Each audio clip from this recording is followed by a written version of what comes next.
केली आहे आणि या ऐतिहासिक कामगिरीचे साक्षीदार होण्यासाठी मुंबईमध्ये भारतीय जनता पार्टीच्या प्रदेश कार्यालयामध्ये महाराष्ट्राचे लाडके मुख्यमंत्री आदरणीय देवेंद्रजी फडणवीस साहेब, भारतीय जनता पार्टीचे प्रदेशाध्यक्ष रवींद्रजी चव्हाण साहेब यांच्यासह प्रमुख पदाधिकारी आणि कार्यकर्त्यांच्या उपस्थितीमध्ये हा सेलिब्रेशनचा सोहळा, आनंदाचा सोहळा या ठिकाणी होणार आहे।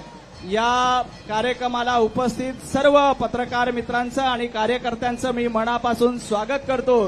बोलो भारत माता की, भारतीय जनता पार्टीचा, भारतीय जनता पार्टीचा, भारतीय जनता पार्टीचा दुपट्टा घालून माननीय प्रदेशाध्यक्ष हे माननीय मुख्यमंत्री श्री देवेंद्रजी फडणवीस साहेबांचं या ठिकाणी स्वागत करतायत। पश्चिम बंगालमध्ये भारतीय जनता पार्टीचा झेंडा फडकला।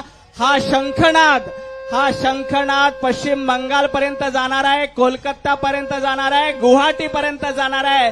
कारण भारतीय जनता पार्टीच्या कार्यकर्त्यांच्या जीवावर, भारतीय जनता पार्टीच्या नेतृत्वाच्या जीवावर हा ऐतिहासिक विजय या ठिकाणी झालाय। मी माननीय प्रदेशाध्यक्षांना विनंती करतो की त्यांनी रसगुल्ला देऊन माननीय मुख्यमंत्री देवेंद्रजी फडणवीस साहेबांचं या ठिकाणी स्वागत करावं। या निवडणुकीमध्ये झालमुरी देखील गाजलेली आहे, ट्रेंडिंग मध्ये होती। हा सेलिब्रेशन सोहळा झाल्यानंतर आपण झालमुरी खाऊन देखील हे सेलिब्रेशन करणार आहोत। कारण पंतप्रधान नरेंद्र मोदीजींनी झालमुरी खाल्ल्यानंतर ममता बॅनर्जी रस्त्यावर उतरल्या। हा विजय भारतीय जनता पार्टीचा आहे, कार्यकर्त्याचा आहे। भारतीय जनता पार्टीचा, भारतीय जनता पार्टीचा। जहां हुए बलिदान मुखर्जी, जहां पैदा हुए बलिदान मुखर्जी, भारतीय जनता पार्टीचा। बंगाल, आसाम, पुदुचेरी या तीनही राज्यामध्ये भारतीय जनता पार्टीचा झेंडा फडकलेला आहे। आणि सगळ्यात आनंदाची गोष्ट म्हणजे माननीय मुख्यमंत्रीजी ज्या ज्या ठिकाणी सभेसाठी गेलेले होते अशा सगळ्या ठिकाणी भारतीय जनता पार्टीचा भगवा फडकलाय। मुख्यमंत्री देवेंद्रजी फडणवीस साहेबांनी आसाममध्ये सभा घेतल्या, पश्चिम बंगालमध्ये सभा घेतला, त्या सर्व ठिकाणी भारतीय जनता पार्टी मोठ्या मताधिक्याने विजयी झालेला आहे। देवाभाऊचा करिश्मा महाराष्ट्रामध्ये चालतोच, परंतु आसाम असेल, पश्चिम बंगाल असेल, या ठिकाणी देखील देवेंद्रजींच्या नेतृत्वामध्ये हे यश मिळालंय। यानंतर माननीय प्रदेशाध्यक्ष रवी भाऊंना विनंती करतो की त्यांनी संबोधित करावं। आदरणीय रवी भाऊ।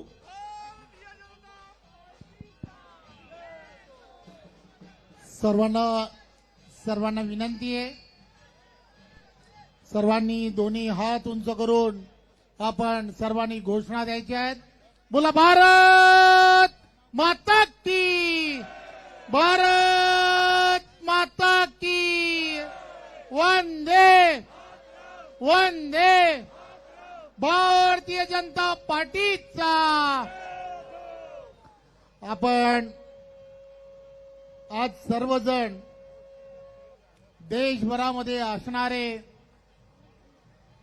भारतीयांना, देशाचे पंतप्रधान आदरणीय नरेंद्र मोदीजी, आदरणीय अमित भाई, आदरणीय राष्ट्रीय अध्यक्ष नितीन नवीनजी आणि सर्व देशभरामधील असणारे सर्व कार्यकर्ते, पदाधिकारी ज्यांनी केलेल्या प्रचंड मेहनत आणि या मेहनतीमुळेच आज जसं म्हटलं जातं की आज श्यामाप्रसाद मुखर्जी यांची आठवण करणं की ज्यांनी भारतीय जनता पार्टीला दिलेली विचारधारा आणि त्या विचारधारेबरोबर आज राष्ट्रीयत्व आणि राष्ट्रीयत्वाचा खऱ्या अर्थाने सन्मान या सर्व राज्य, मग आसाम असेल, पश्चिम बंगाल असेल, या सर्व राज्यातील असणाऱ्या सर्व मतदारांनी केला. आणि मला सांगायला आनंद होतो की साहेब, आपल्या महाराष्ट्र राज्यातील असणारे सर्व आपल्या भारतीय जनता पार्टीतील असणारे कार्यकर्ते, की जवळजवळ बंगाली कार्यकर्ते 6,000पेक्षा जास्त कार्यकर्ते हे पश्चिम बंगालमध्ये गेले. 200 पूर्ण मतदारसंघामध्ये रात्रीचा दिवस केला. आणि मी खऱ्या अर्थाने या सर्व कार्यकर्त्यांचं मनपूर्वक धन्यवाद देतो. आणि जसं म्हटलं जातं, खेला झाला आणि तिथल्या असणाऱ्या प्रत्येकाला समजलं की देशाचे पंतप्रधान नरेंद्र मोदीजी यांच्या नेतृत्वात आज या सर्व ठिकाणी जो विजय मिळालाय, हा विजय हा राष्ट्रीयत्वाचा विजय आहे, नॅशनॅलिटीचा विजय आहे असं मला वाटतं. पुन्हा एकदा सर्वांचं मनपूर्वक धन्यवाद. जय हिंद, जय महाराष्ट्र. धन्यवाद रवी भाऊ. खरं तर ममता बॅनर्जी यांनी सांगितलं होतं खेला होबे. यावेळेला पश्चिम बंगालच्या सर्व नागरिकांनी ममता दीदींसोबत काय केलं? भारतीय जनता पार्टीचा. आणखी एक महत्वाची गोष्ट या ठिकाणी नमूद केली पाहिजे. माननीय मुख्यमंत्री देवेंद्रजी फडणवीस साहेब आसाममध्ये, पश्चिम बंगालमध्ये ज्या ज्या ठिकाणी प्रचारासाठी गेले होते, त्या सर्व ठिकाणी भारतीय जनता पार्टीचा झेंडा फडकलेला आहे. ज्यांच्या नेतृत्वाचा करिश्मा महाराष्ट्रभर गाजतोय, पश्चिम बंगाल, आसाममध्ये देखील गाजतोय. असे आपल्या सर्वांचे लाडके आदरणीय देवाभाऊंना विनंती करतो की त्यांनी कार्यकर्त्यांना संबोधित करावं.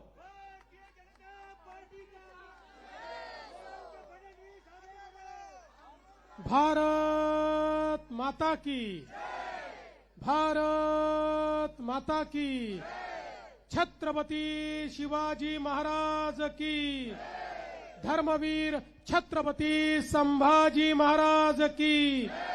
जय भवानी, जय भवानी.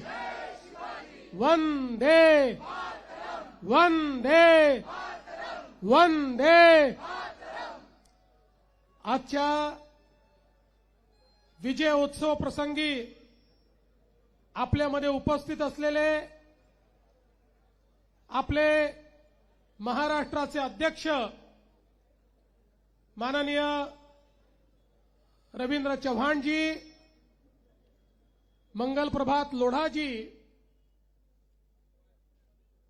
नार्वेकरजी, किरीटभाई, या ठिकाणी उपस्थित योगेशजी, आपले सर्व आमदार, सोमादीदी, या ठिकाणी उपस्थित सर्व पदाधिकारी आणि उपस्थित सर्व भगिनी आणि बंधूंनो, आजचा दिवस आपल्या सर्वांकरता एक अतिशय ऐतिहासिक दिवस आहे. मी बंगालमध्ये जेव्हा गेलो होतो, मला पत्रकार परिषदेमध्ये तिथल्या एका पत्रकाराने विचारलं की ममता दीदी म्हणतात भारतीय जनता पार्टी आणि त्याचे नेते हे बंगालच्या बाहेरचे आहेत, बाहेरचे लोक येऊन या ठिकाणी मतं मागतात, यावर तुमचं मत काय आहे? मी त्यांना सांगितलं, आमच्या भारतीय जनता पार्टीची निर्मिती ज्यांनी केली ते श्यामा प्रसाद मुखर्जी हेच बंगालचे होते. त्यामुळे खरा बंगालचा पक्ष जर कुठला असेल तर तो भारतीय जनता पक्ष आहे. आणि आज बंगालच्या जनतेने दीदींना दाखवून दिलं बंगालचा खरा पक्ष कुठला आहे. आणि बंगालच्या लोकांनी ज्या प्रकारे प्रधानमंत्री नरेंद्र मोदीजींवर विश्वास ठेवून केवळ परिवर्तन नाही, बंगालमध्ये महापरिवर्तन करून दाखवलं. पोरीबोरतोन नाही, महापोरीबोरतोन. आणि ते इतकं की आता 2/3 मेजॉरिटी बंगालमध्ये भारतीय जनता पक्षाला मिळते आहे. बंगाल असेल, आसाम असेल, पुदुचेरी असेल, हा विजय भारतातल्या जनाजनाचा मोदीजींवर असलेल्या विश्वासाचा विजय आहे. आजही देशामध्ये जनतेला एकच गोष्ट माहिती आहे आणि ती गोष्ट म्हणजे मोदी है तो मुमकिन है, मोदी है, मोदी है. आणि म्हणून बंगालला कुशासनातनं बाहेर काढण्याचं काम 30 वर्ष काँग्रेस, 36 वर्ष कम्युनिस्ट आणि या दोघांपेक्षाही खतरनाक 15 वर्ष ममता दीदीचं शासन, जो बंगाल देशाची आर्थिक राजधानी होता, जो कोलकाता देशाची आर्थिक आणि कमर्शियल कॅपिटल होतं, त्या बंगालची अवस्था या सगळ्या लोकांनी मिळून अशा पद्धतीनं केली की आज बंगालमध्ये देशात येणारा जो एफडीआय आहे त्याचा 0.5% देखील येत नाही. जो बंगाल देशातलं पहिलं औद्योगिक राज्य होतं, त्या बंगालमधनं 7,000 मोठ्या इंडस्ट्रीज बंगाल सोडून चालल्या गेल्या. त्या बंगालची अवस्था ही जंगल राजची अवस्था त्या ठिकाणी झाली. आणि मग त्यात माननीय मोदीजींनी बंगालचं जे विजन मांडलं, ज्या प्रकारे बंगालच्या लोकांच्या मनामध्ये मोदीजींनी आशेचा किरण जागृत केला. एकीकडे दीदीचं कुशासन होतं आणि दुसरीकडे मोदीजींच्या माध्यमातून बंगालमध्ये हजारो कोटी रुपयांची कामं चालली होती. रस्त्यांची कामं, हायवेची कामं, गुंतवणूक, मोठ्या प्रमाणात मेट्रोची कामं.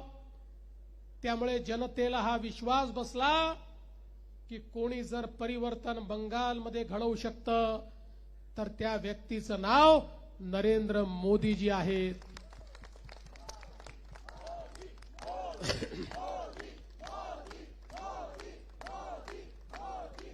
मोदीजींवरचा विश्वास आज जनतेनं मतपेटीमध्ये दाखवलेला आहे.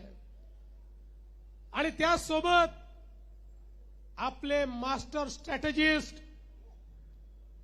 ज्यांना आधुनिक राजकारणामध्ये चाणक्य म्हणून ओळखलं जातं, ते अमित भाई शहा यांनी ज्या प्रकारे ही योजना तयार केली आणि अर्थातच आपलं शुभ नेतृत्व, ज्यांनी पक्षाची सूत्र हातात घेतल्यानंतर पहिल्याच निवडणुकीमध्ये आपल्याला प्रचंड मोठा विजय मिळाला, ते आपले अध्यक्ष नितीन नबीनजी.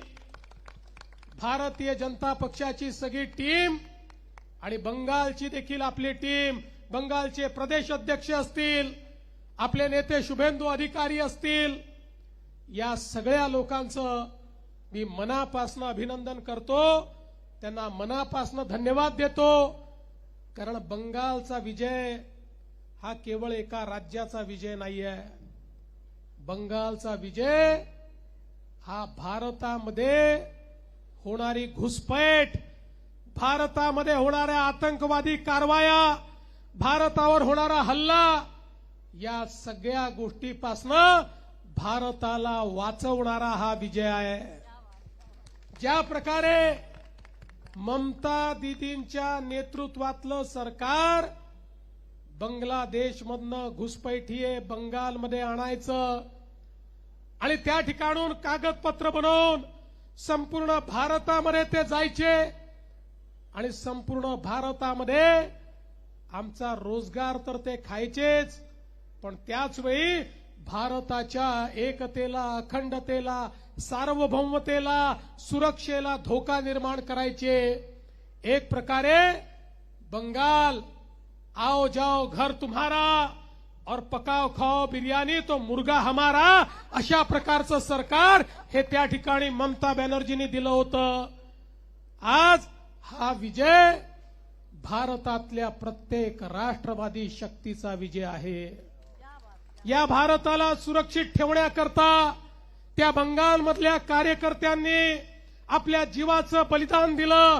मागच्या निवडणुकीनंतर आमच्या अनेक कार्यकर्त्यांना जाळून टाकलं, मारून टाकलं, भोसकून टाकलं, हात तोडले, पाय तोडले, डोळे फोडले, माना कापून टाकल्या। आजचा विजय त्या सगळ्या कार्यकर्त्यांना समर्पित आहे। ममता दीदी, तुम्ही किती अत्याचार केलात तरी भाजपच्या कार्यकर्त्याला तुम्ही थांबवू शकत नाही, हे दाखवणारा हा विजय आहे। आणि म्हणून आजचा विजय हा देशाच्या दृष्टीनं देखील महत्वाचा आहे। जसा आसामचा विजय हा तर अपेक्षित होताच, पण आसामचा विजय याकरताच महत्वाचा आहे की जेव्हापासनं आसाममध्ये भाजपचं सरकार आलं, आसाममधलं इन्फिल्ट्रेशन पूर्णपणे थांबलं, आसाममधली आतंकवादी गतिविधी थांबली। आता आसाम देशाचं ग्रोथ इंजिन म्हणून काम करताय। तसंच पुढच्या काळात बंगाल देखील भारताच्या वाटचालीतला एक मोठा पार्टनर म्हणून या ठिकाणी काम करताना दिसेल। आसामचे मुख्यमंत्री हेमंतो बिस्व शर्मा यांनाही मी मनापासनं शुभेच्छा देतो, त्यांचंही अभिनंदन करतो। अभूतपूर्व विजय, अभूतपूर्व। याचं कारण गेले 2 विजय 60 जागा आपल्याला मिळाल्या होत्या। 2-4 लोक इकडून तिकडून घ्यायची गरज पडली होती, पण आता कोणाची गरज नाही। म्हणजे आपले मित्र आहेत ते ठेवतीलच सोबत, पण एकट्या भाजपला 2/3 मेजॉरिटीमध्ये आसाममध्ये देखील जनतेने पोचवलं आहे। हा मोदीजींचा करिश्मा आज आपल्याला या ठिकाणी पाहायला मिळालेला आहे। आणि म्हणून बंधु भगिनींनो, आज का ये जो यहां पर हम महोत्सव मना रहे, ये महोत्सव केवल जीत का महोत्सव नहीं है, ये महोत्सव केवल भारतीय जनता पार्टी के जीतने का महोत्सव नहीं है, ये महोत्सव भारत की जीत का महोत्सव है। केवल बीजेपी नहीं जीता, भारत जीता है, भारत का जन जन जीता है, भारत का एक एक आदमी जो राष्ट्रवाद के साथ इस भारत में खड़ा है, ऐसा एक एक आदमी आज विजयी हुआ है। इसलिए इस विजय के लिए मैं हमारे प्रधानमंत्री जी को केवल बधाई नहीं देना चाहता, मैं प्रधानमंत्री जी आपको धन्यवाद देना चाहता हूं। जहां एक और बीजेपी के एक एक कार्यकर्ता को लगता था कि हमारे आद्य पुरुष श्यामा प्रसाद मुखर्जी के बंगाल में हमको सीटें क्यों नहीं मिलती, पिछले चुनाव में हम 77 पर पहुंच गए और इस बार 2/3 मेजॉरिटी पर मोदी जी के नेतृत्व में पहुंचे। मैं मोदी जी को धन्यवाद इसलिए भी दूंगा कि भारत की सुरक्षा के लिए 200 भारत माता की, भारत माता की, ये तो बहुत बड़ा खेला हो बे।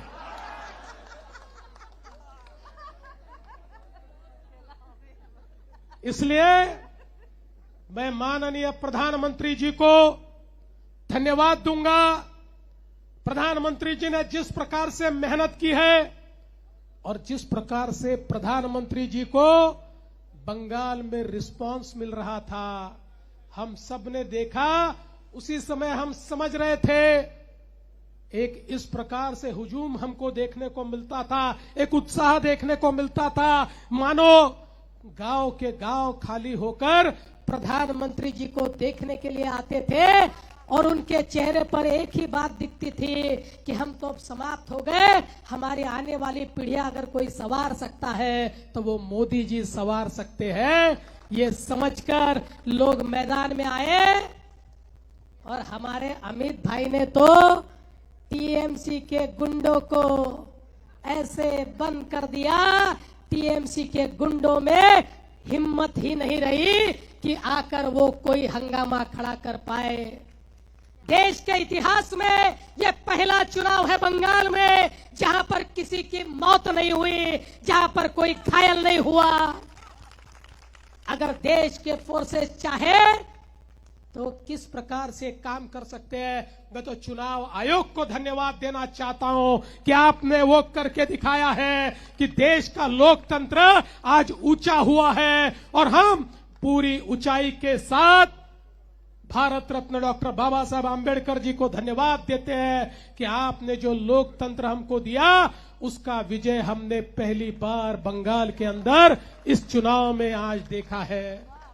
दोस्तों, हमारे अमित भाई ने जिस प्रकार की स्ट्रेटेजी तैयार की, हमारे अध्यक्ष नितिन नवीन जी ने जिस प्रकार का काम किया, हमारे बंगाल के प्रदेश अध्यक्ष हो, हमारे शुभेंदु अधिकारी हो, हमारे जो असम के अध्यक्ष है, हमारे असम के मुख्यमंत्री हेमंत बिस्व शर्मा है और तमाम कार्यकर्ता है, इन सभी को मैं बधाई देना चाहता हूं। और मैं ये कहना चाहता हूं, इस विजय के साथ भारत के 78% भूभाग पर बीजेपी और एनडीए का शासन आ चुका है। 78% भारत की भूमि पर अब बीजेपी और एनडीए ये शासन कर रही है और मोदी जी के नेतृत्व में भारत निरंतर आगे बढ़ रहा है। अब मुझे पता है, अब हमारे कम्युनिस्ट तो सारे राज्यों से आउट हो गए, लेकिन बंगाल की हार के बाद अब आश्चर्य मत मानना कि आज या कल ममता दीदी प्रेस कॉन्फ्रेंस करेगी और ईवीएम पर ठिकरा फोड़ेगी, क्योंकि केरल में तो ईवीएम सही चलते हैं लेकिन बंगाल में ईवीएम बदल जाते हैं। लेकिन आप एक बात यकीन मानिए, ये करारा जवाब उन सभी को है जिन्होंने देश के इंस्टीट्यूशंस को अपमानित किया, जिन्होंने देश के इंस्टीट्यूशंस, जो इंस्टीट्यूशन हमारे संविधान ने तैयार किए, जो इंस्टीट्यूशन भारत रत्न डॉक्टर बाबा साहेब आंबेडकर जी ने हमको दिए, उनको अपमानित करने का काम जिन जिन लोगों ने किया, उनको एक करारा जवाब है। जो कहते हैं इलेक्शन कमीशन गलत है, जो कहते हैं सुप्रीम कोर्ट गलत है, जो कहते हैं रिजर्व बैंक गलत है, जो कहते हैं सीएजी गलत है, जो कहते हैं देश की संसद गलत है, ऐसे सभी को करारा जवाब आज बंगाल की जनता ने देकर दिखा दिया कि हमारे संविधान ने जो संस्थाएं तैयार की है, उन संस्थाओं की ताकत क्या है, ये अब दुनिया ने देखा है। इसलिए मैं आप सभी को